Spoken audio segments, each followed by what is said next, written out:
오늘은 염려의 근원이라는 제목으로 말씀을 전하겠습니다. 우리가 지난 시간에 지금 제가 읽은 마태복음 6장 25절부터 34절의 말씀을 이렇게 대략적으로 살펴봤습니다. 대략적으로 쭉 살펴봤는데 지난주에 제목이 염려하지 말라였죠. 근데 제가 한 주간 삶을 살면서 이 염려로 많은 사람이 고통받고 있는 것을 제가 보면서 이 염려에 대해서 좀 더 폭넓게 말씀을 전해야 되겠다라고 하는 생각을 하게 되었습니다. 여러분, 왜냐하면 그렇습니다. 이 염려는 제가 지난 시간에도 말씀드린 것처럼 이 염려를 가진 채로는 하나님이 창조하신 하나님의 형상이 담겨진 인간으로서의 그 존귀한 삶을 살 수가 없어요. 하나님이 당신의 형상을 입히고 더 나아가서 당신의 독생하신 아들의 피로 값주고 사신 바 된, 그래서 가장 존귀하게 여긴 바 되고 가장 존귀한 삶을 살기를 원하시는 그 하나님의 뜻에 부합한 삶을 염려를 가지고 절대 살 수 없어요. 그래서 이 염려를 잘 이해하고 또 이 염려를 잘 극복하는 것이 우리에게 굉장히 필요하다, 이렇게 말씀을 드릴 수 있어요. 그러므로 과연 이 염려는 어디로부터 오는 것이고, 또 이 염려가 주는 해악은 어떤 것인지, 그리고 그렇다면 이 염려는 어떻게 우리가 극복할 수 있는 것인지, 그리고 마지막으로 이렇게 우리가 염려를 극복하는 삶을 살 때 우리에게는 어떤 유익한 것이 주어지게 되는 것인지, 우리가 오늘 읽은 마태복음 6장 25절부터 34절까지의 말씀을 여러 시간에 걸쳐서 제가 면밀하게 분석하고 함께 말씀을 나누는 시간을 갖도록 하겠습니다. 여러분, 죄 가운데 태어난 모든 인간은 한 가지 공통점이 있습니다. 그것은 태어나서 죽을 때까지 평생 염려와 근심과 두려움의 속박 속에 살아간다는 것입니다. 이 세상에 태어난 모든 사람들은 그가 어떤 피부색을 가졌든, 어떤 나라에서 살든, 어떤 지위 가운데 살든, 어떤 모습으로 살아가든, 어떤 피부색을 갖든 상관없이 모든 인생에게 가진 이 염려와 근심은 하이데거가 말한 대로 모든 인류가 가진 친구이고 벗이고 가장 본질적인 실존입니다.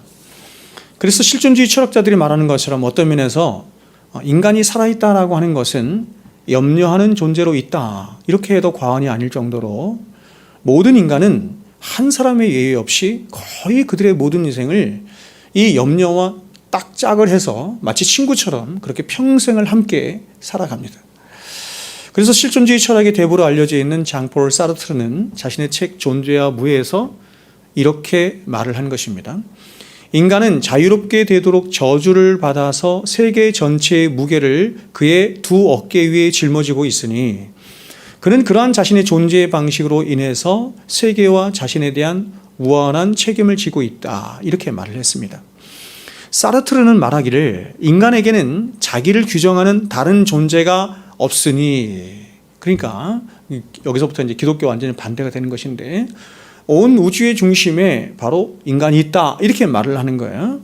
자기 존재에 무슨 의미를 부여하든지 그것은 전적으로 자신의 책임, 인간 자신에게 책임이 있는 것이다, 이렇게 말을 하는 거예요. 그래서 인간은 자신의 인생에 대한 무한 책임으로 늘 불안과 염려 속에 살아갈 수밖에 없는 존재다, 이렇게 결론을 내린 거예요. 그래서 실존주의 철학자들은 인간을 이렇게 정의했습니다. 인간이란 불안을 통해서 자신의 존재를 확인하는 존재다, 이렇게 말을 했습니다. 굉장히 의미가 있는 말이죠. 전혀 성경적인 말은 아니지만 굉장히 의미가 있는 말이에요. 왜냐하면 이 세상의 그 어떤 존재도, 어떤 동물이나 새나 물고기나 어떤 피조물도 우리 주님께서 지금 말씀하신 것처럼 이 세상을 어떻게 살아가야 되나, 오늘 내가 무엇을 먹고 살아가나, 이런 염려하며 살아가는 존재는 없어요. 오직 인간만이 그래요. 그래서 인간을 규정하는 게 뭐냐면, 인간이란 바로 이 불안을 통해서, 염려라고 하는 것을 통해서 자신이 인간이라고 하는 것을 통해서 확인하게 된다, 이렇게 실존주의 철학자들이 얘기하는 것입니다. 이렇게 실존주의 철학자들이 말하는 인간의 근심과 염려에 대한 분석은 우리가 지난 시간에 나누었던 것처럼 결코 성경적이지 않아요. 성경은 절대 이렇게 말하지 않죠. 그러나 이들 역시도 인간의 본질적인 실존을 불안과 염려로 보는 이유가 단순히 그들이 추론하여낸 어떤 철학적인 이론 때문만이 아니고 바로 그들의 인생과 또한 삶의 경험 세계 속에서 얼마든지 경험된 실존이자 실체였기 때문에 그렇습니다. 그러니까 성경이 말씀하든 혹은 철학자들이 이야기하든 이 불안과 염려라고 하는 것은 모든 인류가 자신 안에서 한결같이 경험하는 인간의 자신의 실존인 거예요. 이 세상에 어떤 사람도 이 염려와 불안을 좋아한 사람도 없고 요청한 사람도 없고 원한 사람도 없어요. 그런데 이 불안과 염려는 마치 모든 인류가 지닌 몸의 일부인 것처럼 또 영혼의 일부인 것처럼 그렇게 평생을 딱 달라붙어서 평생을 함께 사는 것입니다. 예외가 없어요. 미국 사람이든 한국 사람이든 피부색을 하얗게 가졌든 검은 피부색을 가졌든 잘 사는 사람이든 못 사는 사람이든 많이 배운 사람이든 적게 배운 사람이든 상관없어요. 그냥 사람은 다 불안과 염려 속에 그것도 태어나서 죽을 때까지 평생 그렇게 산다는 것입니다. 그러니까 실존주의 철학자들은 성경을 부인하고 성경을 믿지 않는데도 얼마든지 자신들의 경험 세계 속에서 이게 경험되어지니까 부인할 수가 없는 거예요. 여러분, 이런 불안과 염려가 가장 나쁜 게 뭐냐면 그것은 이 불안과 염려가 사람의 내면을 무질서하게 만든다는 것입니다. 사람의 내면을 무질서하게 만들어서 인간의 내면 안에 있는 하나님이 창조하신 모든 창조의 아름다운 것들을 다 잃어버리게 하는 거예요. 쉽게 말해서 하나님이 창조하신 인간은 바로 하나님이 부으시는 은혜와 생명 안에서 하나님과 가장 친밀한 관계를 누리며 위로는 하나님을 사랑하고 옆으로는 이웃을 사랑하며 그렇게 사는 존재인 것인데 그래서 영생의 삶이라고 해요. 이런 삶을 영생의 삶이라고. 그런 삶으로 창조되었고 그런 삶으로 부르심을 받은 것인데 근데 이 불안과 염려가 사람의 내면을 지배하게 되면 이 불안과 염려로 인해서 그 사람의 이 내면의 창조의 질서가 다 무너지는 거예요. 그래서 아름다움도 다 잃어버리게 되고 마땅히 살아야 할 인간의 삶, 그것은 하나님을 사랑하고 옆으로 이웃을 사랑하며 하나님 영광을 위해서 살아가는 삶인데 그러한 삶을 살 수가 없어요. 그래서 그가 아무리 구원받은 하나님의 자녀라 할지라도 그가 자신의 삶과 미래에 대한 이 염려의 사슬로부터 자유로운 삶을 살지 못할 때 그는 신분적으로나 위치적으로는 하나님의 자녀라는 이름을 가졌을지 몰라도 그의 실제적인 실존적인 삶에서는 절대로 하나님의 자녀로서 갖는 그런 내면의 아름다움이나 혹은 하나님의 영광을 위하고 또한 하나님의 나라와 의를 구하는 그런 하나님이 기대하시고 하나님이 기뻐하시는 그런 영생의 삶을 살 수는 없는 거야. 그런데 오늘날 성도라고 하는 사람들 가운데 너무나 많은 사람들이 이렇게 세상과 또 자신의 삶과 미래에 대한 온갖 근심과 염려 때문에 세상과 씨름하느라 그리고 세상에서 치열하게 사느라 그리고 세상에서 더 많은 것을 확보하고자 자신에 대한 거의 대부분의 인생을 하나님 앞에 드리지 못한 채 세상에 매이고 세상에 속한 삶을 그렇게 살아가는 거예요. 오늘날 대부분의 사람들이 살아가는 그런 인생은 하나님이 바라시는 인생이 아니에요. 하나님이 원하시는 인생이 아니에요. 그래서 젊어서는 새로운 인생의 경험에 대한 여러 가지 호기심과 또한 시집가고 장가드는 일 그리고 미래를 위해 준비하는 일로 거의 대부분의 시간들을 젊은이들이 다 보내요. 거의 대부분의 젊은이들이 바로 이렇게 인생을 보내는 것을 당연하게 생각해요. 아니죠, 여러분. 성경은 그렇게 말씀하지 않죠. 아무 낙이 없다고 할 해가 가깝기 이전에 청년들 향해서 말합니다. 너희 창조주를 기억하라 이렇게 말해요. 젊은이 때에 가장 여러분 우리 인생에서 중요한 게 뭐냐면 젊은이 때 해야 되는 게 뭐냐면 창조주 하나님을 기억하고 그래서 창조주 하나님을 더욱더 알아가고 그 하나님을 배우고 하는 거예요.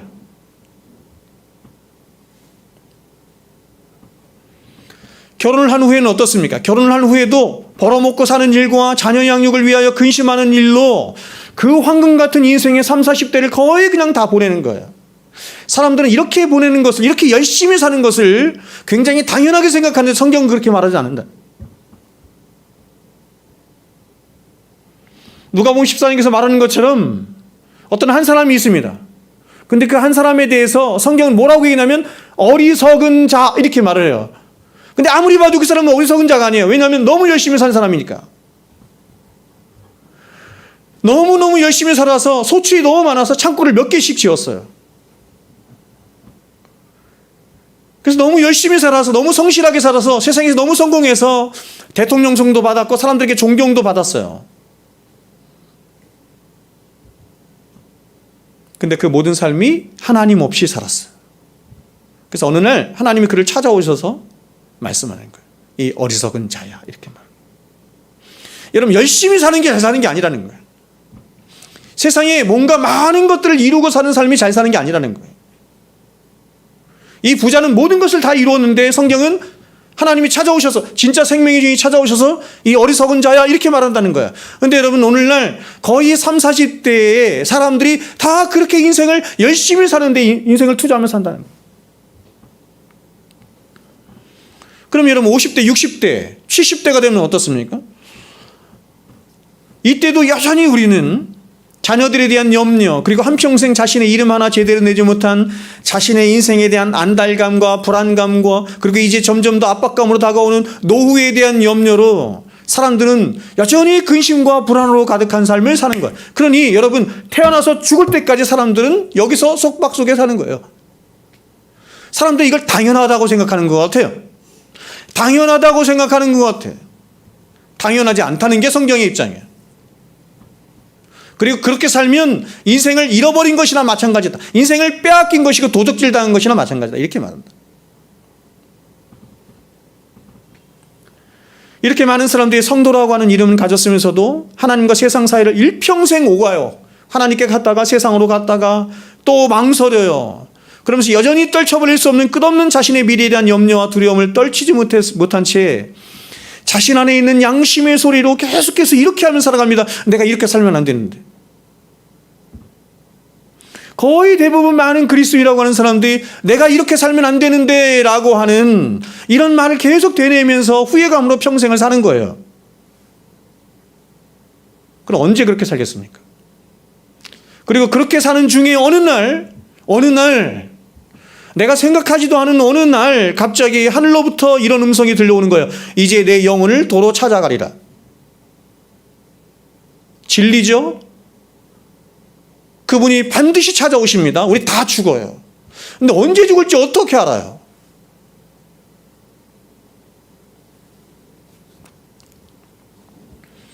그래서 루이스 목사님이 얘기했던 것처럼 세상에서 가장 미련한 자가 누구냐면 죽음을 대비하지 않는 자예요. 그 어떤 진리보다 가장 앞서는 진리가 뭐냐면 사람은 죽는다는 거거든요. 근데 성경은 이렇게 말하죠. 한 번 죽는 것은 사람에게 정하신 것이면 그 후에는 심판이 있어요. 끝이 아니라는 거예요. 사람은 죽음을 대비하지 않아. 그냥 열심히 사는 거에만 관심이 있어요. 죽는 거에 별로 관심이 없고 사는 거에 무엇을 먹을까, 무엇을 마실까, 무엇을 입을까.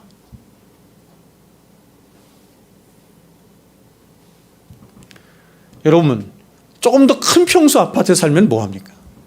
조금 더 좋은 자동차 살면 그게 뭡니까? 그건 가치로운 게 아니에요.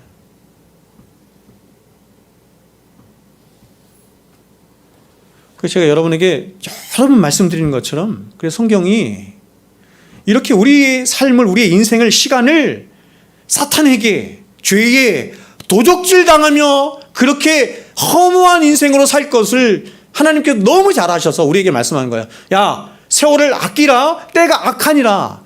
이 악한 이 시대에 가장 중요한 게 뭐냐면 케빈 디 형이 말하는 것처럼 세상을 미친 듯이 바쁘게 만든 거예요. 그 인생을 다 도둑질해. 사람들은 열심히 사는데 그게 뭔지를 모르는 거예요. 세상은 넓고 할 일은 많다. 거짓말이에요. 그래서 세월을 아끼라. 세월을 살아. 너 희생해야 된다. 조금만 성공해야 돼. 조금만 돈 벌어. 그리고 그 시간을 가장 가치로운 것에 드려야 돼. 하나님을 아는 것에 시간을 드려야 돼. 하나님의 영광을 위한 삶에 네 인생을 드려야 돼.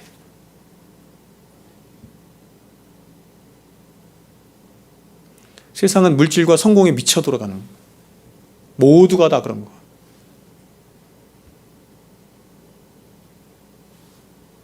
부자처럼 뼈저리게 후회하는 날이 와요. 주님이 찾아오셔서, 우리 인생의 진짜 주인 되신 주님이 찾아오셔서 말씀해요. 내 영혼을 도로 찾아가리라. 우리가 이 세상을 사랑한 채로, 또 이 세상에 대한 염려와 근심과 두려움 가운데 살아간 채로 우리는 절대로 하나님이 우리에게 원하시는 그런 창조의 목적대로 살아갈 수 없어요. 하나님의 선하시고 기뻐하시고 온전하신 뜻대로 살아갈 수 없어요. 근데 오늘날 거의 많은 사람들은 성도라고 하는 이름을 가졌음에도 불구하고 자신의 인생과 앞날을 걱정하고 자기 쾌락과 자기 사랑과 자기 자랑에 빠져 삶으로 거의 대부분의 인생을 마치 하나님 없는 인생처럼 살다 가는 거예요. 여러분, 우리의 미래가 결정되는 것은 여러분이 확보한 돈이 아니에요. 물론 여러분, 제가 나중에 다시 말씀드리겠지만 그런 걸 하지 말라는 이야기가 아닙니다.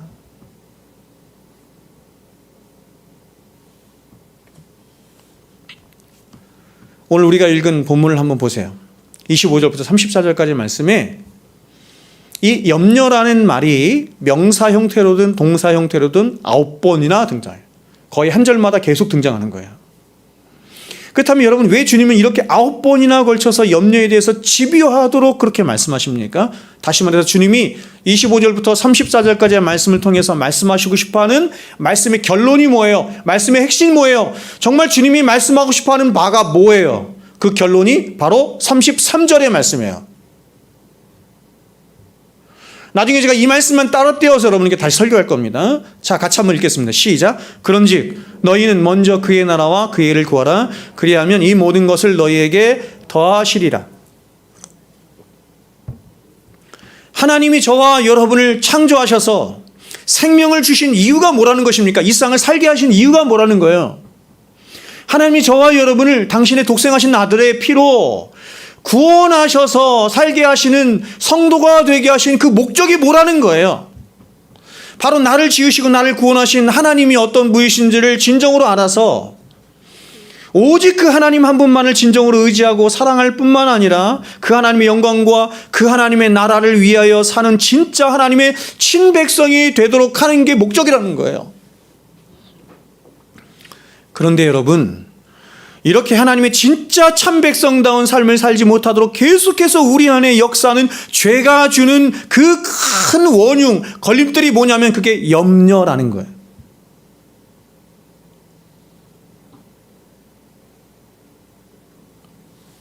우리는 생각할 때 우리로 하여금 하나님의 백성답게 살지 못하도록 하고 또 사명을 이루는 삶을 살지 못하도록 하는 우리의 가장 큰 대적이, 우리는 우리의 외부에 있다고 생각해요. 외부에 있는 어떤 환난, 핍박, 원수일 거라고 생각해요. 환난을 받고 고난을 받으면 이 환난과 고난 때문에 내가 주님의 뜻을 이루지 못할 것 같아, 이런 생각이 듭니다. 그러나 주님은 그런 것이 아니라 우리 안에 있는 염려라고 말씀해요. 성경은 오히려 환난과 핍박이 우리를 거룩하게 하는 하나님이 준비하신 수단이라고까지 얘기해요. 그러므로 이 염려를 바르게 파악하고 알아서 이 염려에서 벗어난 삶을 살아야 비로소 우리는 하나님이 창조하신 창조의 원리 가운데 살아가는 그 아름다움을 드러내는 하나님의 진짜 백성답게 살 수 있다, 이렇게 말합니다. 그렇다면 여러분, 염려는 무엇입니까? 먼저 성경적으로 볼 때 염려에는 크게 두 가지가 있습니다. 이 두 가지 염려 혹은 두 가지 근심에 대해서 사도가 고린도후서 7장에서 이렇게 말을 했어요. 들어보세요. 중요한 겁니다. 하나님의 뜻대로 하는 근심은 후회할 것이 없는 구원에 이르게 하는 회개를 이루는 것이요, 두 번째, 세상 근심은 사망을 이루는 것이니라. 여러분 지금 이 말씀을 보면 사도가 근심과 염려에 두 종류가 있음을 말씀하는데, 먼저 하나는 뭐냐면 하나님의 뜻대로 하는 근심이고, 두 번째는 뭐냐면 세상 근심이래요. 그러면 이 둘의 결과, 하나님의 뜻대로 하는 근심 가운데 살아가는 자와 혹은 세상 근심 가운데 살아가는 자의 결말이 어떻게 되는지, 어떻게 됩니까? 먼저 하나님의 뜻대로 하는 근심은 이렇게 말해요. 후회할 것이 없는 근심으로 구원에 이르게 하는, 회개에 이르게 하는 근심이 된다, 이렇게 말을 하죠.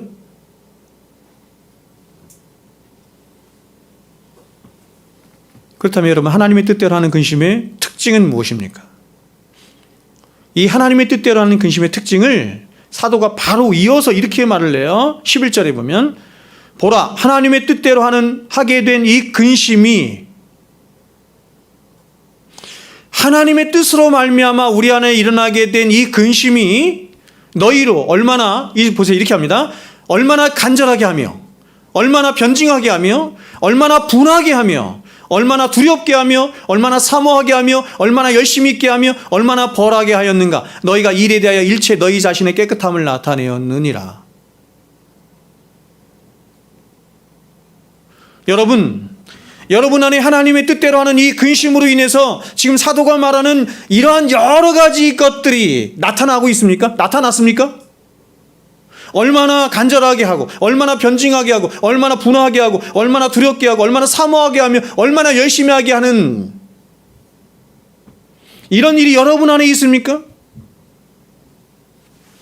이런 하나님의 뜻대로 하는 근심을 다른 말로 이렇게 말할 수 있어요. 거룩한 근심 혹은 신령한 근심이에요. 그러니까 이런 근심을 우리가 해야 되는 거예요. 즉 하나님을 바르게 알고 하나님을 바르게 인식함으로 진리 안에서 갖는 거룩을 향한 열심이에요. 거룩을 향한 근심이에요. 하나님이 과연 어떤 분이시라는 것과 또한 그 하나님이 내 안에 이루신 구원이 얼마나 놀랍고 위대하며 복된 구원인지 알기에 하나님을 향해서, 그리고 구원을 향한 가장 큰 간절함과 두려움과 사모함과 열심을 가질 뿐만 아니라 일절 자신을 하나님 앞에서 깨끗하게 하고자 하는 신령한 근심이에요. 이게 구원받은 하나님의 백성 안에 나타나는 거예요. 사도가 말하는 사도는 이러한 거룩한 근심을 이어지는 고린도후서 11장을 통해서도 우리에게 말하는데, 특별히 이 거룩한 근심을 뭐와 연관해서 말하냐면 교회와 연관해서 말을 해요. 들어보세요. 고린도후서 11장. 이 외의 일은 고사하고 아직도 날마다 내 속에 눌리는 일이 있으니 곧 모든 교회를 위하여 염려하는 것이라. 누가 약하면 내가 약하지 아니하며 누가 실족하게 되면 내가 애타지 아니하더냐. 여러분, 교회에 대한 열심을 다른 말로 뭐라고 바꿀 수 있을까요? 하나님의 영광과 하나님의 의를 향한 열심이에요. 사도는 신령한 근심을 자신의 개인적인 구원과 경건에 대한 염려를 넘어서 하나님 앞에서의 경건이, 그리고 하나님께서 나에 이루신 이 구원이 너무 크고 놀랍고 절대로 포기할 수 없는 것이기 때문에 두려움을 낳고 열심을 낳는 거거든요. 근데 이것을 넘어서 어디까지 확장되고 있냐면 교회와 성도들의 영혼을 향한 근심으로까지, 다시 말하면 하나님의 나라와 하나님의 의를 향한 것까지 확장되고 있는 거예요.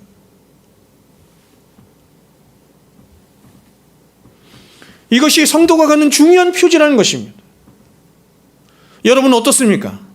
여러분도 이렇게 교회로 인해서, 그리고 교회 안에 있는 여러 지체들의 약함과 실족함과 믿음 없음으로 인해서 눌리고 근심하며 아파해 본 적이 있습니까?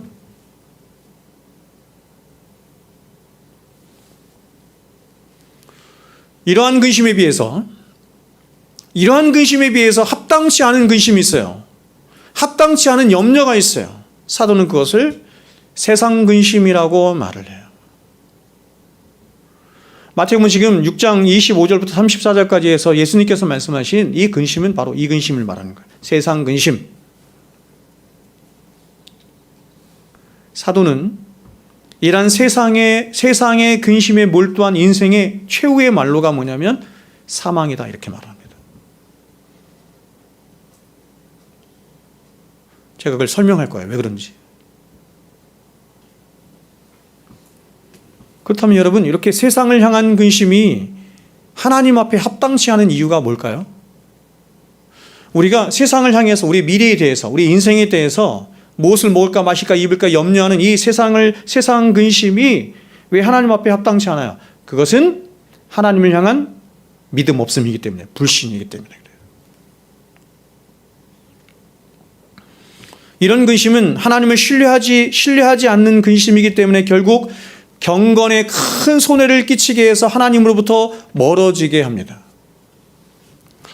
가장 박식한 청교도 중에 한 사람인 윌리엄 펑킨스는 자신의 책 산상수훈 강론에서 하나님을 불신하는 염려가 신자에게 어떠한 부정적인 영향을 가져오게 하는지 그는 3가지로 이렇게 말을 했습니다. 먼저 첫 번째는 마음을 압박하여 결핍에 대한 두려움을 갖게 하는 것입니다. 마음에 압박이 오죠.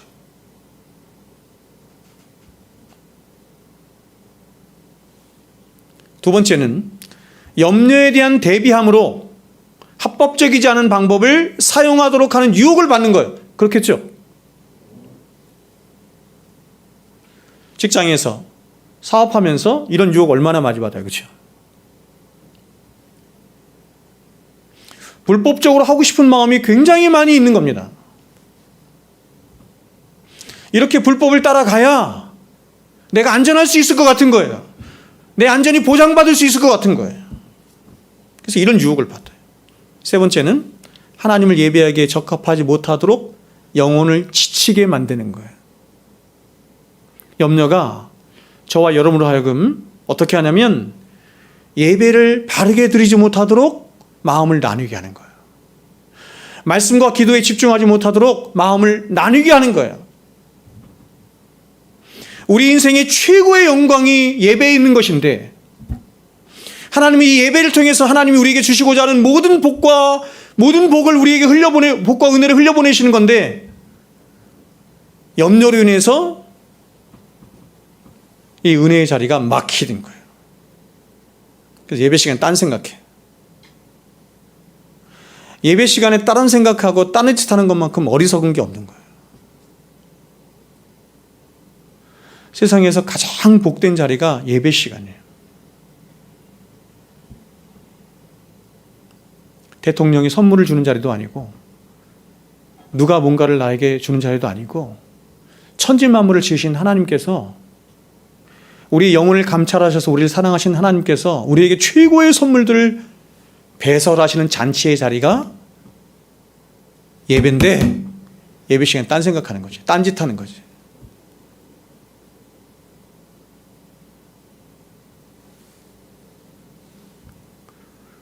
그 대표적인 원흉이 누구냐? 염려라고 말하는 거예요. 우리는 여러분 성경에서 그리고 역사를 통해서 그리고 우리 경험 세계 안에서 이렇게 세상 근심에 빠짐으로 결국 불신앙에 빠져서 자신의 영혼도 망치고 더 나아가서 하나님의 일을 망치게 하는 경우를 얼마나 많이 보는지 몰라요. 성경에 나와 있는 수많은 인물들의 이 면면을 살펴보면 하나님의 은혜가 이렇게 하나님의 은혜가 없는 상태에서 그래서 그들의 마음이 무질서한 상태에서 얼마나 그들이 하나님의 일을 망치는가 하는 것을 우리는 굉장히 많이 봐요. 나중에 제가 아브라함 이야기할 때도 이야기를 할 겁니다.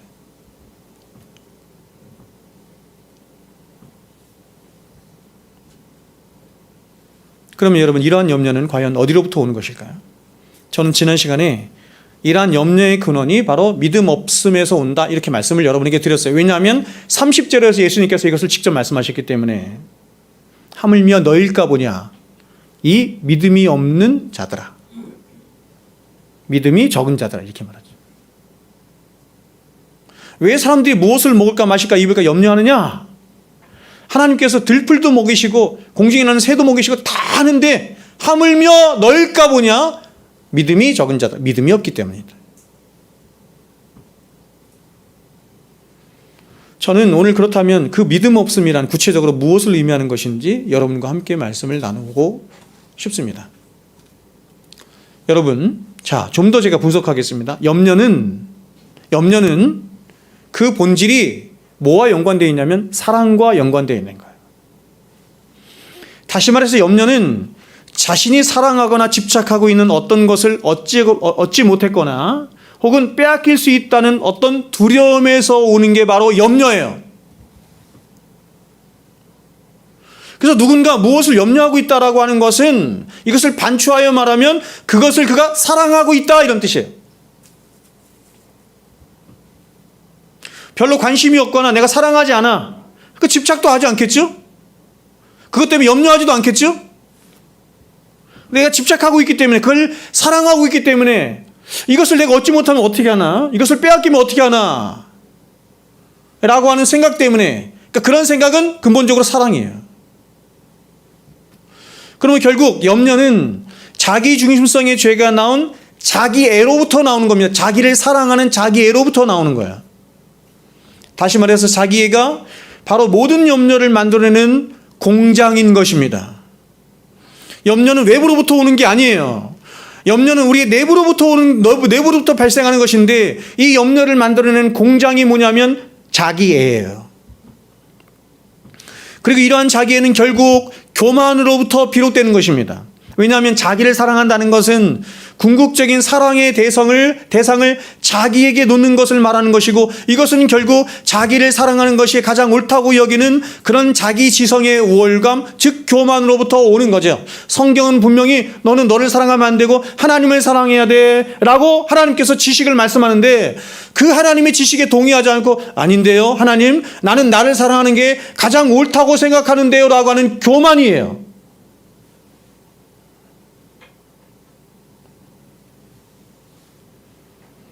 그러면 여러분 이 세상에 태어난 모든 사람들은 한 사람의 이해도 없이 태어나서 죽을 때까지 평생을 이렇게 자기에 빠져 살죠. 안 그런 사람이 어디 있어요? 태어나자부터 배우는 게 뭐냐면 자기예요. 여러분 세상을 살아가면서 더 많이 학습하는 게 뭐냐면 자기예요. 그러니까 더 많은 지식을 가지면 가질수록 이 자기가 고도화돼.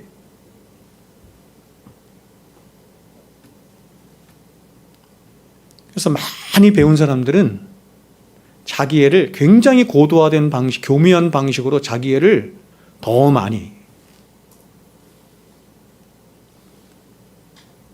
그러므로 여러분 이러한 자기애는 참된 사랑일까요? 그릇된 사랑일까요? 아니면 합당한 사랑일까요? 아니면 부당한 사랑일까요?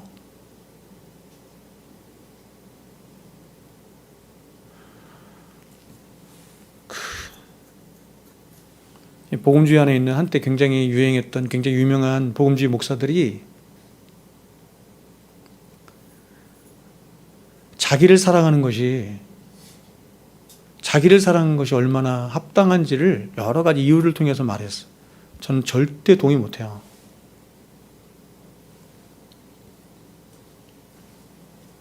이러한 자기애를 그릇된 사랑, 빗나간 자기 사랑이라고 말씀해요. 하나님이 사람을 창조하실 때 자기를 사랑하며 살도록 하나님이 그렇게 창조하지 않으셨어요. 그렇게 하셨다면 하나님이 우리에게 율법을 주실 때 너는 너를 사랑해라 이렇게 말씀하실 거죠. 그런데 그렇게 안 하시고 어떻게 하셨어요? 하나님을 사랑해라, 이웃을 사랑해라 이렇게 말씀하셨어요.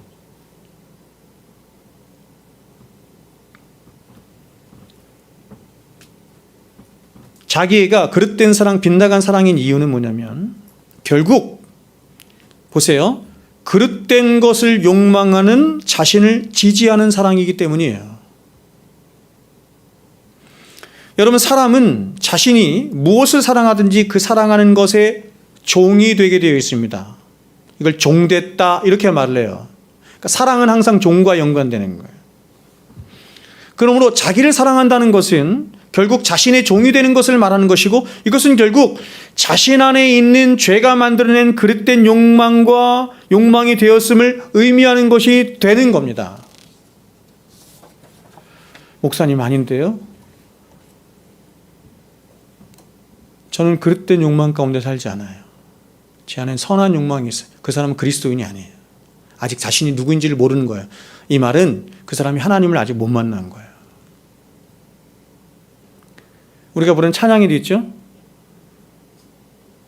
선한 것 하나 없습니다. 그렇죠? 앞에 뭐죠? 어떻게 하는 거죠?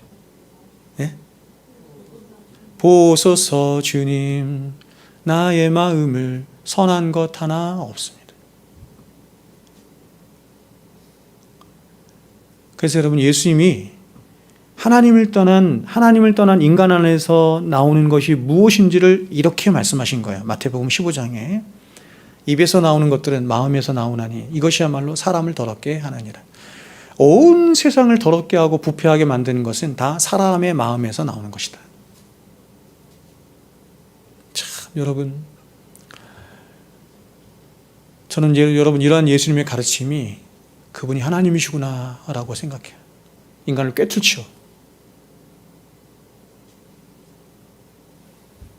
마음에서 나오는 것은 악한 생각과 살인과 간음과 음란과 도둑질과 거짓 증언과 비방이니 이런 것들이 사람을 더럽게 하는 것이요 씻지 않은 손으로 먹는 것이요 씻지 않은 손으로 먹는 것은 사람을 더럽게 하지 못하느니라. 여러분, 사람의 바깥으로 나오는 게 있어요. 사람의 바깥으로 나오는, 다시 말해서 사람 안에 있는 욕망이 분출되어 나오는 것들이 어떤 것인지를 예수님께서는 이렇게 말씀하신 거예요. 악한 생각, 살인, 간음, 음란, 도적질, 거짓 증언, 비방들. 세상에 수많은 피조물들이 있는데 그 많은 피조물들 중에서 이런 것들을 만드는 존재는 하나도 없어요. 다 누가 만들어냈어요? 사람이 만들어낸 거예요. 사람 안에 있는 죄의 욕망이 만들어낸 거예요. 그러므로 이렇게 되죠. 결론이 결국 자신을 사랑한다라고 하는 것은 이러한 인간의 죄와 욕망이 낳고 싶어하고 열매 맺고 싶어하는 그런 온갖 쓰레기와 같은 것들을 나도 사실은 사랑하고 있고 좋아하고 있고 나도 그렇게 하고 싶어하는 것을 말하는 거예요. 목사님 아닌데요.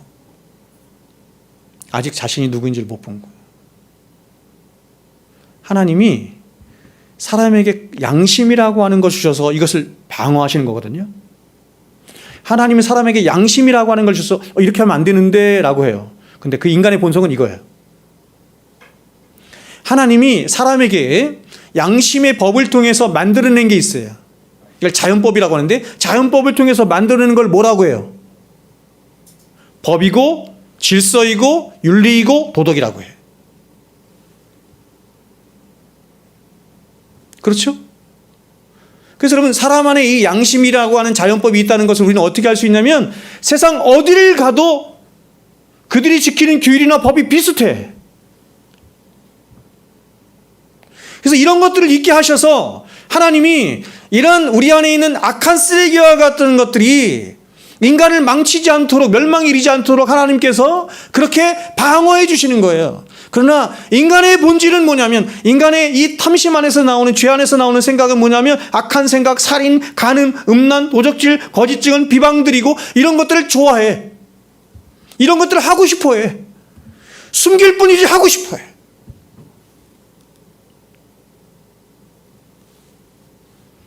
그러므로 여러분, 자기를 사랑한다는 것은 이렇게 자신 안에 있는 죄와 탐심이 원하는 그런 쓰레기와 같은 것들을 나도 원하고 사랑하는 것이 되는 것이고, 그래서 이런 나는 결국 하나님을 미워하고 하나님을 대적하는 자가 되기 때문에 선하시고 공의로우신 하나님은 그 사람을 심판하실 수밖에 없는 거예요.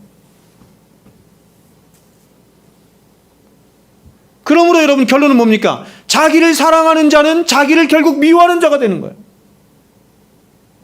반면에 죄의 소욕 가운데 살아가는 자신을 오히려 부인하며 미워하는 것이야말로 자신을 진정으로 사랑하는 것이 되겠죠. 그래서 주님이 이렇게 말씀했어요. 너희가 나를 따라오려거든 자기를 부인하고 자기 십자가를 나를 지고 나를 쫓을 것이니라 라고 말씀하신 것은, 우리가 예수님을 믿고 예수님을 쫓기 위해서는 어떤 결의에 찬, 그렇죠, 제자훈련에서 말하는 것처럼 결의에 찬 굳은 결심과 의지로 주님을 따라가야 한다라고 하는 의미가 포함되는 것이기도 하지만, 더 근본적인 것은 뭐냐면 바로 우리의 영혼을 진정으로 감찰하시는 그 하나님의 위대한 사랑으로 우리에게 참된 생명과 구원을 주시기 위해서 우리를 향해 말씀하시는 우리 주님의 애끓는 사랑의 표현이 뭐냐면, 너희 자신을 부인하고 날 쫓아와, 이렇게 말하는 거예요. 부인하는 것만이 살 길이고 부인하고 주님을 쫓는 것만이 생명의 길이기 때문이에요.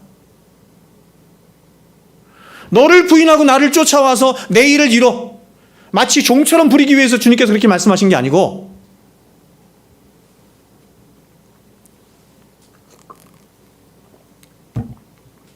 그래서 이런 말씀들을 바르게 해석이 되지 않으면 어떤 일이 발생하냐면 제자 훈련하는 사람도 마찬가지고 다 여러분 주님을 위해서 일한다고 하면서 결국 자기 의를 쌓는 일을 하는 거예요. 내가 과연 하나님 앞에 얼마나 많은 기여를 하는 삶을 사나? 그건 기독교가 아니에요, 여러분. 그래서 이에 대해서 어거스틴이 자신의 요한복음 강론에서 이런 유명한 말을 남긴 거예요. 들어보세요. 역설적으로 자기를 사랑하고 하나님을 사랑하지 않는 사람은 사실은 자기를 전혀 사랑하지 않는 사람이다. 반면에 참으로 자기를 사랑하는 사람은 하나님을 사랑하고 자기를 사랑하지 않는 사람이다. 자기 사랑은 생명의 근원이신 하나님을 자기 밖에 두는 것이기 때문에 그것은 곧 사망일 수밖에 없다. 그러므로 그것은 참된 사랑이 아니라 자기 파괴일 뿐이다.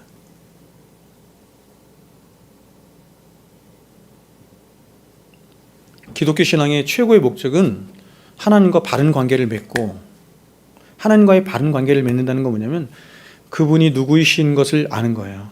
그리고 그분 앞에 내가 누구인가를 아는 거거든요. 그리고 이런 바른 관계를 맺는 신앙의 가장 중요한 전제가 뭐냐면 이런 지식이 있는 자에서 나타나는 가장 중요한 신앙의 표현이 뭐냐면 자기 부인이에요.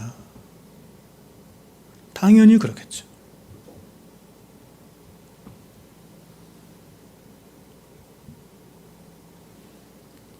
여러분, 성경은 이렇게 말합니다.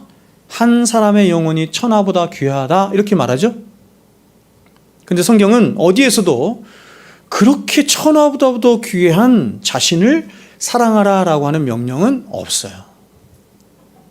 천하보다 귀한 것이 내 영혼인데 나인데 그러면 이렇게 명령하는 게 맞는 거잖아요. 그럼 너를 사랑하며 살아라. 너를 귀하게 여기며 살아라. 근데 오히려 성경은 그런 너 자신을 부인해야만 한다. 굉장히 역설적이죠.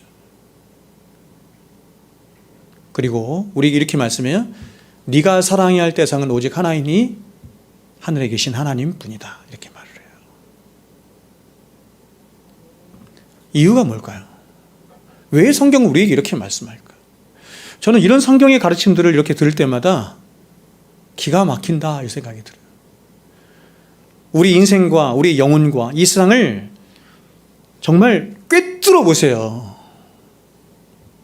우리는 자꾸 우리 자신을 속이면서 그렇죠? 하나님의 말씀을 읽어도 하나님의 말씀을 그렇게 바르게 읽지 못하는데 성경은 꿰뚫어 봐요.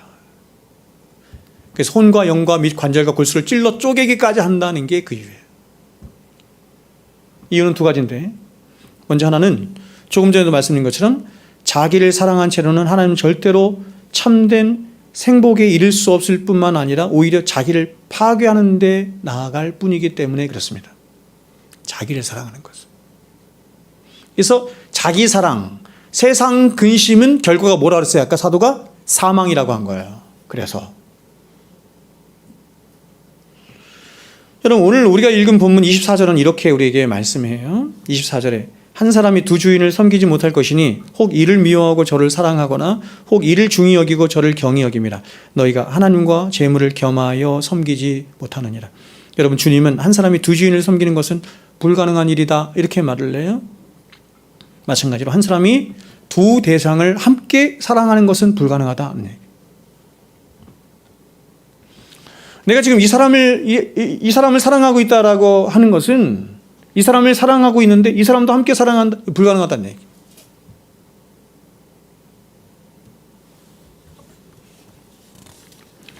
그럼 우리는 주님을 사랑하든지 혹은 나를 사랑하든지 둘 중 하나밖에 할 수 없는 것입니다.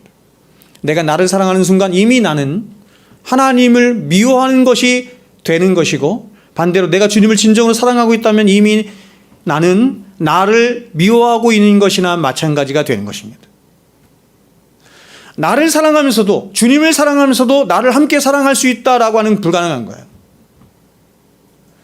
제가 요한복음 강의하면서 그는 흥하겠고 나는 쇠하게 하리라 라고 하는 말씀을 가지고 여러분에게 5번인가 설교를 했는데, 그분도 흥하시면서 나도 흥하게 되는 기독교는 없는 거예요. 불가능해요. 사람들은 예수님을 믿고 예수님을 따르고 기독교를 따라가면서 자꾸 그러한 이론을 만들어내고 그러한 것들이 신봉하거든요. 그건 가짜예요.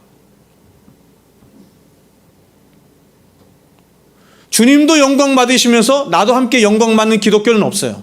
주님이 흥하시면서 나도 함께 흥하는 기독교는 없어요. 주님이 내 안에서 흥하시면 나는 반드시 쇠하게 돼 있어요.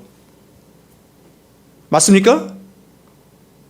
내가 흥하면, 내 안에서 내가 흥하면, 내가 점점 주인이 되어가면, 내가 왕이 되어가면 그분은 점점 쇠하실 수밖에 없어요. 당연하죠. 그래서 여전히 자기 이름을 위하여 하나님을 이용해 먹는 것은 가짜예요. 오늘날 기독교가 너무나 많이 그런 것들을 추구하고 그런 것들 다 가짜예요. 그건 기독교일 수 없어.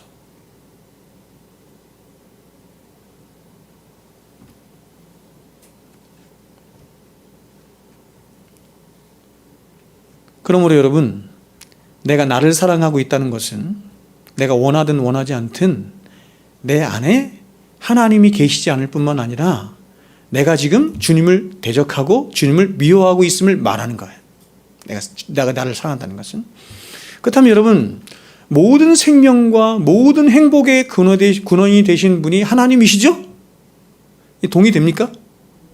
그렇다면 과연 그렇게 모든 생명과 행복의 근원 되신 하나님이 내 안에 계시지 않은 채로, 더 나아가서 하나님을 대적한 채로 내가 행복할 수 있다는 것은 말도 안 되는 이야기인 거죠.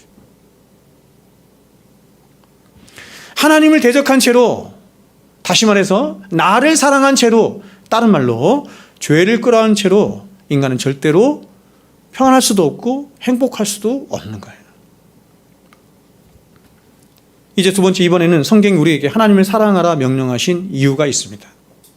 그것은 우리가 하나님을 사랑하고 있다는 것은 우리가 하나님으로부터 충분한 사랑을 받고 있음을 의미하는 것이 되기 때문입니다. 여러분, 모든 인간은 사랑에 목말라 있어요. 그래서 인간의 모든 소설과 시와 영화와 모든 드라마의 주제가 뭐냐면 다 사랑이에요. 제가 여러분에게 말씀드린 것처럼 저는 고등학교 때 시를 보든지 소설을 보든지 뭐 시조를 보든지 뭐 이렇게 사랑이 많을까? 다 사랑 타령하네.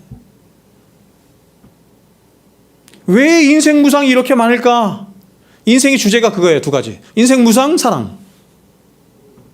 인생을 살아가면 살아갈수록 사람이 깨닫는 게 뭐냐면 난 사랑 없이는 못 산다는 것이고 인생은 허무한 것이다. 이 두 가지 깨달아요.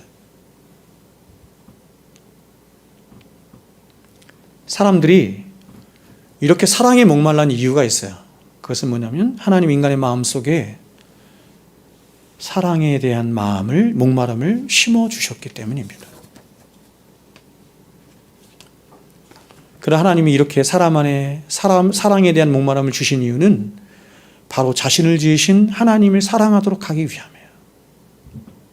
그러니까 인간이 정상적으로 경건한 생활을 하게 되면 그는 누구를 사랑하냐면 하나님을 사랑하는 거예요. 이 사랑하는 마음이 하나님을 향하게 되는 거예요. 이유는 여기 있습니다. 왜냐하면 인간이란 자신을 지으신 하나님으로부터 사랑을 받고 또 그 하나님을 사랑할 때 인간은 가장 자유로울 수 있고 가장 행복할 수 있으며 가장 참될 수 있는 존재이기 때문에 그래요. 절대 이론이 아니에요. 이게 잘 동의가 안 되시는 분은 뭐냐면 경험을 못해서 그래요. 그래서 하나님은 인간을 지으신 이유로 그리고 인간이 타락한 이후에도 계속해서 인간을 향해서 명령하신 한 가지 명령이 뭐냐면 하나님을 사랑하라는 거죠.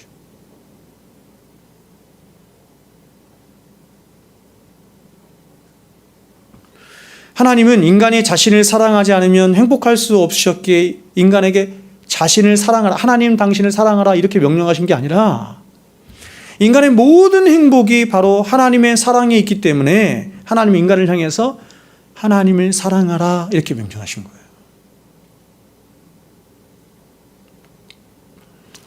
제가 예전에도 여러분에게 말씀을 드린 것처럼 이렇게 메소포타미아 신화나 이런 데서 기독교를 이렇게 얘기를 하는 거예요. 하나님은 너무 외로우셔서, 왜요? 홀로 계시니까.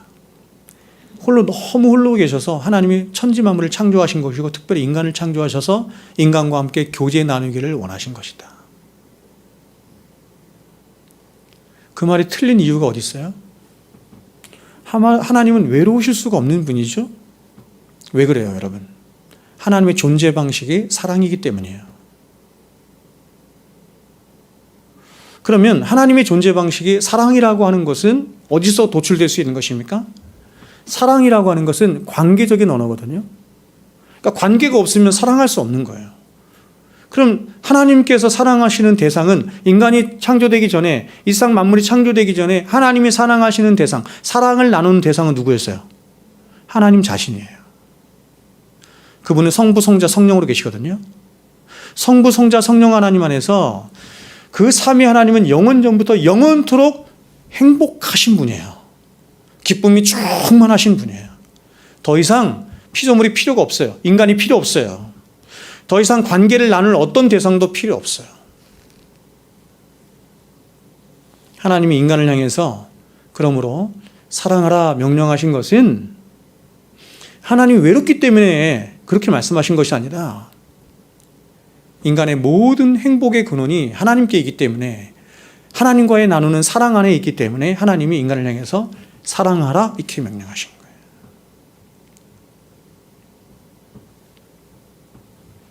여러분, 이 세상의 완전한 사랑은 오직 하나님의 사랑밖에 없으니 인간은 바로 이 사랑 안에서 모든 근심과 염려와 두려움을 이겨내고 참된 안식과 평강과 행복에 이를 수 있는 것입니다.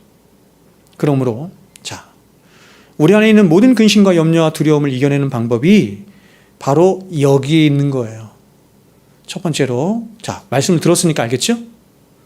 소극적인 방법이 있어요. 소극적인 첫 번째 방법은 뭐냐면 우리 안에서 염려를 일으키는 자기애를 중단하는 것입니다. 자기애를 중단하는 말을 다른 말로 뭐라고 했다고요? 자기를 부인하는 거예요. 그러니까 여러분, 사람이 자기를 부인하지 않고는 이 염려와 근심을 이겨낼 수 없어요. 여러분, 이런 말 들어보셨어요? 내려놓을수록 홀가분하다.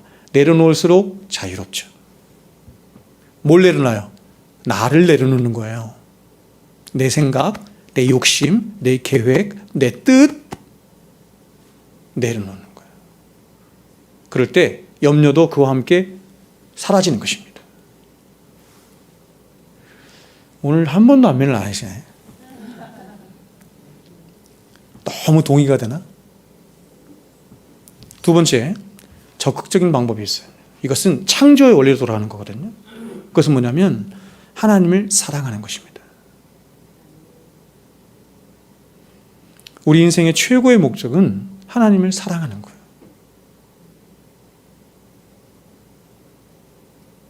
왜 하나님 우리를 구원하셨느냐? 왜 하나님 우리를 창조하시고 구원하셨느냐? 목적은 하나예요. 하나님을 사랑하도록 하기 위함이에요. 하나님과 인격적인 사랑의 관계는 우리 안에 있는 모든 염려와 두려움을 쫓아내고 극복하는 최고의 여러분 무기가 돼요. 경험하시나요? 아무리 세상 풍파가 있고 어려움이 있고 눌리는 일이 있어도 하나님의 사랑이 내 안에 충만할 때 그 모든 염려와 근심이 내 안에 자리 잡을 공간이 없는 거 경험해요?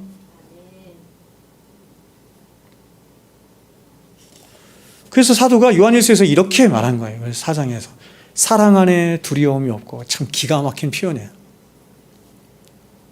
제가 성경을 연구하는 목사로서 성경이 기가 막힌다. 성경이 모든 진리를 다 담고 있는 것은 말할 것도 없지만 성경의 표현이 이렇게 기가 막힐 수가 있을까? 사랑 안에 두려움이 없죠.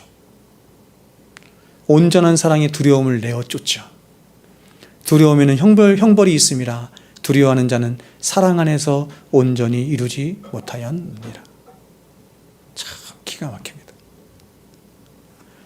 그러나 이러한 하나님과의 인격적인 사랑의 관계는 어느 날 갑자기 형성되는 것이 아니기 때문에 우리 안에 염려와 두려움이 엄습해 올 때 우리가 가질 수 있는 실제적인 지침들은 다음과 같습니다.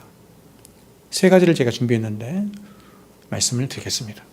먼저, 자, 저 보세요. 오늘 제가 굉장히 실제적이고 구체적인 적용과 지침들을 여러분에게 말씀을 드립니다. 먼저 우리 안에 염려와 두려움이 엄습해 올 때 우리가 가질 수 있는 가장 빠르고 순발력이 있는 처방은 뭐냐면 모든 일을 끊어서 생각하는 것입니다. 이것은 어떤 면에서 염려에 대한 응급 처방과도 같은 것입니다. 여러분, 어떤 사람은 사는 게 너무 힘들어서 지금 당장 기도할 힘도 또 어떻게 힘쓸 에너지도 없는 사람이 있어요. 그럴 때 우리는 너무나 먼 미래를 바라보지 않도록 해야 합니다. 그렇다고 해서 과거를 생각하며 스스로를 비참으로 이끌고 가서도 안 됩니다. 지금 당장 나에게 살아갈 힘이 없을 때 우리는 응급 처방으로 내 인생의 시간을 토막을 내서 나의 힘이 미치는 범위까지만 생각하는 거예요. 1년 후를 생각하기 힘들다면 1개월 후만 생각하면 됩니다. 1개월 후조차도 생각하기 힘들다면 일주일 후만 생각해요. 그리고 만약 그것도 힘들다면 오늘 하루만 생각해요. 오늘 하루도 너무 힘들어. 그러면 1시간, 아니 10분만 생각해.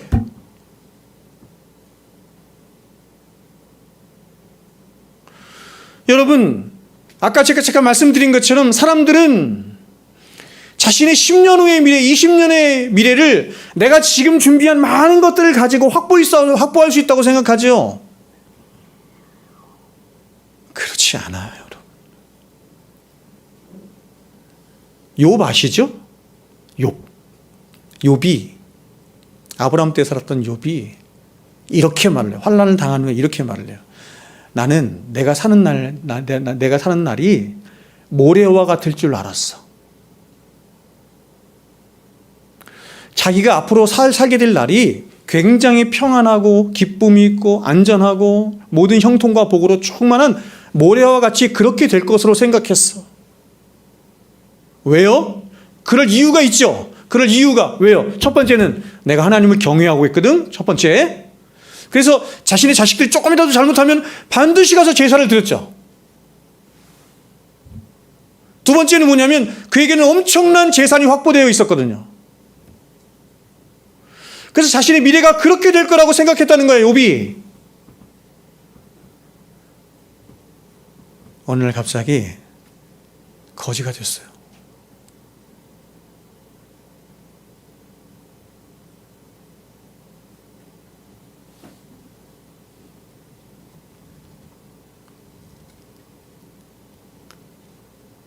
우리가 나중에 충분히 다시 나누겠지만 주님은 이에 대해서 이렇게 우리에게 말씀해요. 34절 말씀 갖고 제가 말씀을 좀 다시 충분히 나눌 겁니다. 이렇게 말해요. 그러므로 내일 일을 위하여 염려하지 마라. 내일 일은 기가 막힌 표현인데 나중에 말씀드릴까요? 내일이 염려하게 하라. 이상하죠, 그렇죠? 내일 일은 내일 가서 네가 염려해라 이런 말이 아니라 내일 일은 내일이 염려하게 하라. 한날의 괴로움은 그날로 족하니라. 여러분, 미래에 일어날 어떤 일에 대해서 혹은 아직 일어나지 않은 미래의 어떤 일에 대해서 걱정하고 고민하느라 지금 고통받지 마라.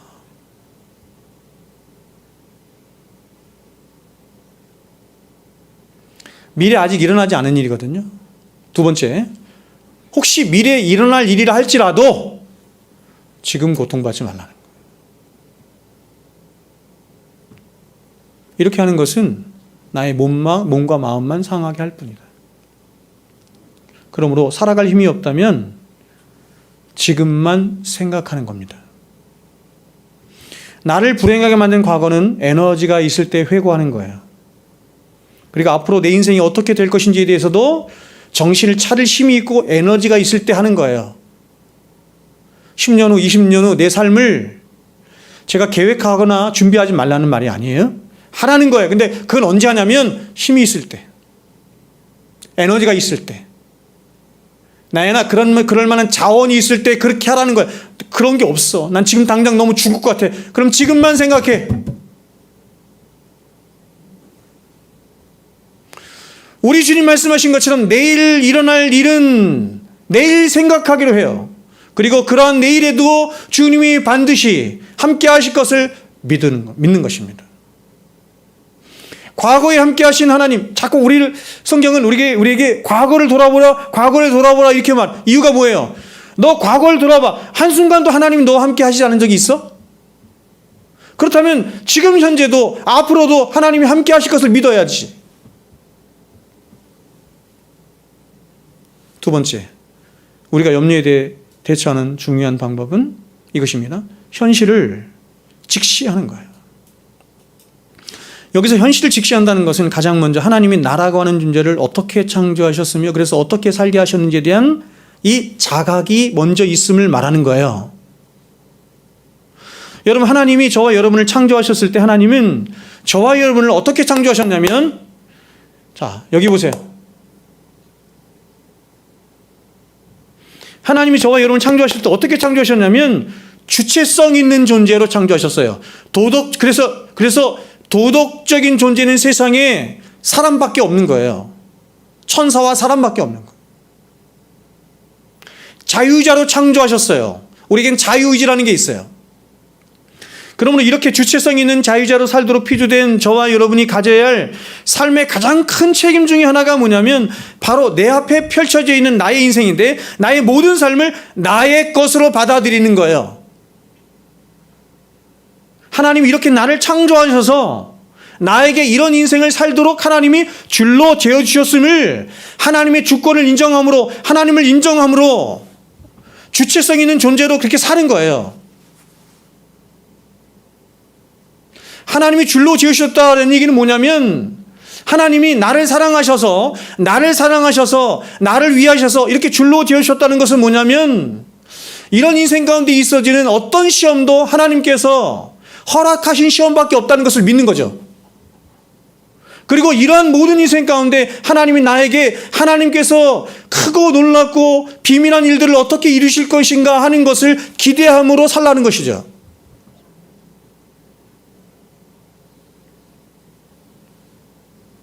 그래서 너의 삶을 절대로 거부하지 말고 너의 삶을 마주하라는 것입니다. 왜냐하면 그 삶은 하나님께서 줄로 지으신 구역의 삶이고 주체성 있는 존재로 그래서 서서 그 삶을 믿음으로 대하며 살라 이렇게 말하는 거거든요.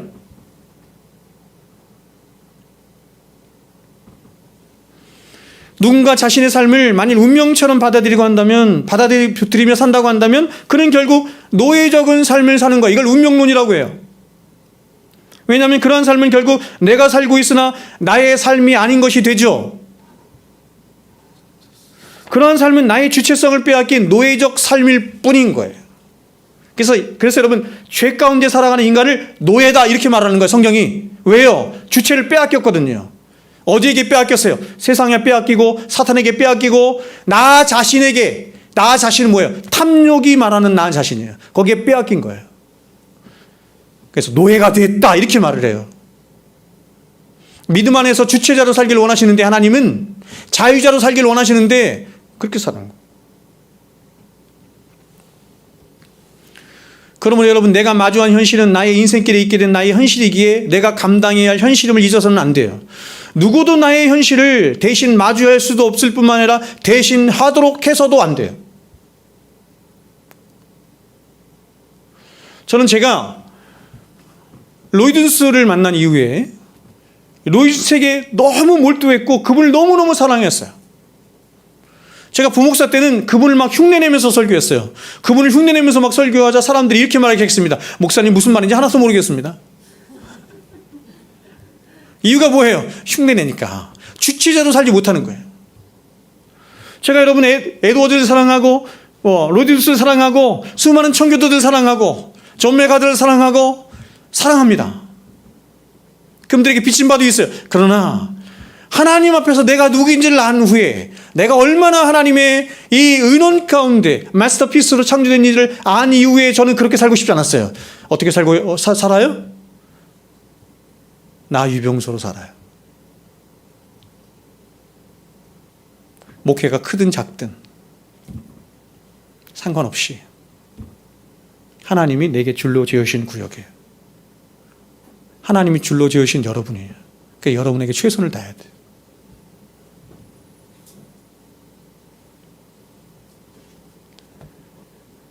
안드레아 보첼리를 아십니까? 그는 이탈리아 출신의 세계적으로 유명한 성악가이자 파페라 가수입니다. 근데 장님이에요. 눈이 안 보여요. 저도 이분의 이 노래를 많이 들었는데 제가 가장 감명 있게 들었던 노래는 주기도문이에요. 주기도문송. 이 콰이어 이렇게 해서 함께 노래하는데 기가 막히더라고요. 야, 인간의 목청에서 저런 소리가 나오는구나.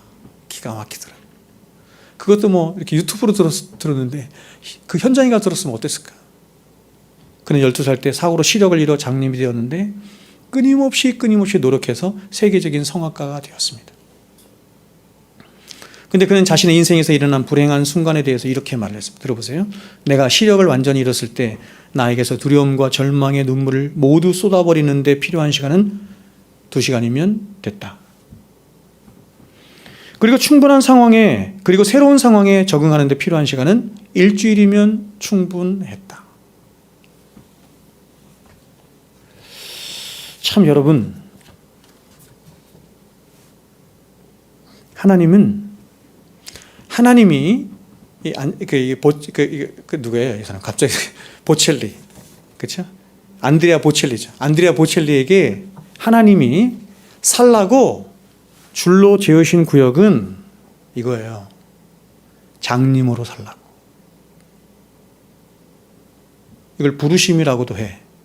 아시겠어요? 그래서 보첼리는 이거를 받아들인 거예요. 현실을 이렇게 받아들인 거예요. 현실을 받아들였다는 얘기는 뭐냐면 하나님이 줄로 지으신 구역을 내가 받아들였다 이런 뜻이에요. 그래서 이런 하나님이 줄로 지으신 구역 안에서 내가 어떻게 하나님의 영광을 위하고 하나님의 그 이름을 위하여 살 것인가를 생각했다는 거예요.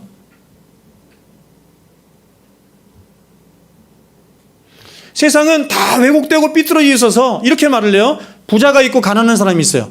잘 들으세요. 부자가 있고 가난한 사람이 있어. 젊은이들 잘 들어. 부자가 있고 가난한 사람이 있으면 성경은 세상은 뭐라고 하냐면 부자, 너 성공했네, 잘 사네. 근데 가난한 사람 뭐라면 너 실패했어, 너 저주받았어. 성경은 그렇게 말하잖아요. 성경은 가장 첫 번째로는 일반 은총의 원리로 얘기해요. 아시겠어요?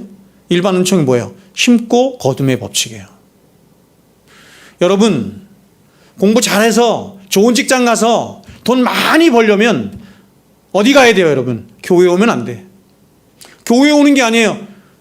나가서 열심히 공부하세요. 열심히 일하세요. 열심히 여러분 장사하세요. 부자처럼, 어리석은 부자처럼. 열심히 일하고 열심히 땀 흘려 일하면 부자 돼요. 이유가 뭐예요? 하나님이 그렇게 정하셨어요. 일반 원칙 가운데.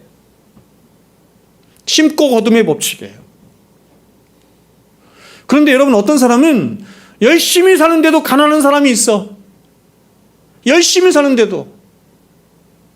아니, 어떤 사람은 태생 자체가 흙수저를 물고 태어났어. 그래서 사람들은, 세상은 그렇게 말하죠. 세상적인 거죠. 너 저주받은 인생이네. 태어나면서부터 흙수저네. 어떻게 너는 태어나면서부터 금수저니? 너는 복받은 인생이구나. 태수 그렇게 생각해? 태수 그렇게 생각해? 네. 이렇게 생각하면 안 된다. 이건 세상이 말하는 거예요. 성경은 뭐라고 얘기하느냐? 열심히 사는데도 안 돼. 정직하게 사는데도 안 되는 거지. 태어나면서부터 흙수저를 물고 태어난 거예요. 성경이 이렇게 해요. 너에게 줄로 지으신 구역이다. 하나님 너를 그렇게 부르신 것이다. 그래서 칼빈이 이렇게 얘기한 거야.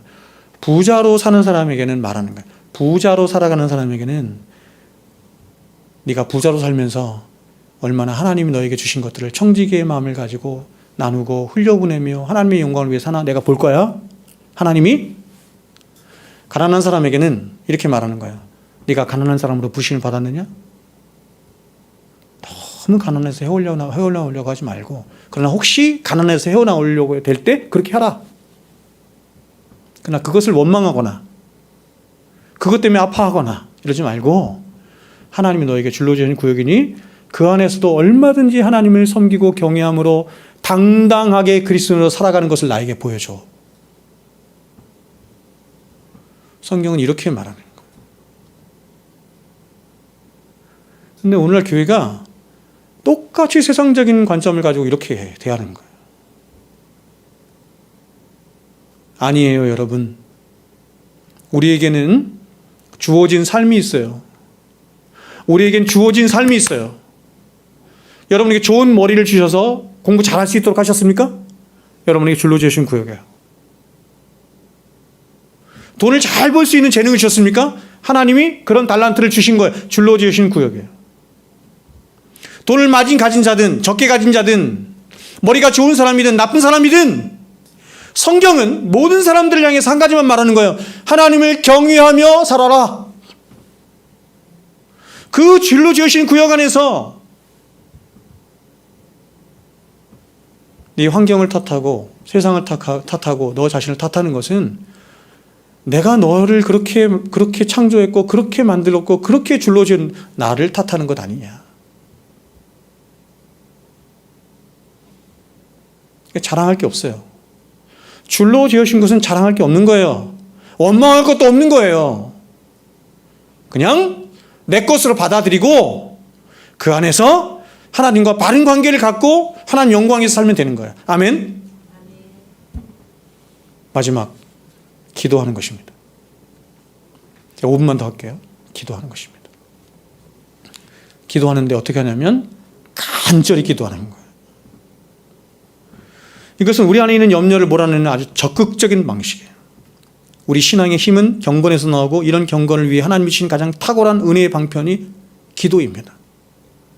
그런데 오늘날 그리스도인들은 거의 다수가 보편적으로 기도하지 않아요. 아니 기도를 하긴 하는데 그들 안에 있는 영혼의 실증으로 인해서 이게 싫어버리는 거예요. 싫어버린 마음이 있어요. 하나님과의 관계를 싫어하고 하나님과의 이런 경건의 관계를 싫어하는 거예요. 그래서 이 실증으로 인해서 간절히 기도하지 않아요. 정말 하나님을 사모하고 사랑한다면 간절히 기도하지 않겠어요? 그래서 사람들이 기도를 하긴 하는데도 염려와 두려움이 사라지질 않아요. 기도가 간절하지 않기 때문입니다. 그래서 그 간절하지 않은 기도가 우리 안에 염려와 두려움을 몰아내고 우리 안에 있는 죄를 죽이는데 계속해서 실패하는 거예요. 여러분, 우리들은 기도의 성숙도가 다 다를 것입니다. 어떤 사람들은 오래 기도하고 싶고 깊이 기도를 하고 싶으나 그렇지 못한 사람도 있고, 이런 사람에게 당장 기도의 사람이 되라고 하는 것은 이제 막 걷기 시작한 아이에게 뛰어보라라고 말하는 것과 같은 것입니다. 저는 이런 분들에게 우선 이렇게 말씀을 드리고 싶습니다. 들으십시오. 짧게라도 기도하십시오. 기도하라는 거예요. 짧게라도 기도해야 돼. 우리 신앙의 최고의 여러분 요체가 기도예요. 기도하는 것입니다. 30분이 어려우면 10분이라도, 10분이 어려우면 1분이라도, 아니 10초라도 기도를 해야 돼요. 근데 어떻게 기도해야 되냐면 간절히 기도하는 거예요. 마음을 담아서.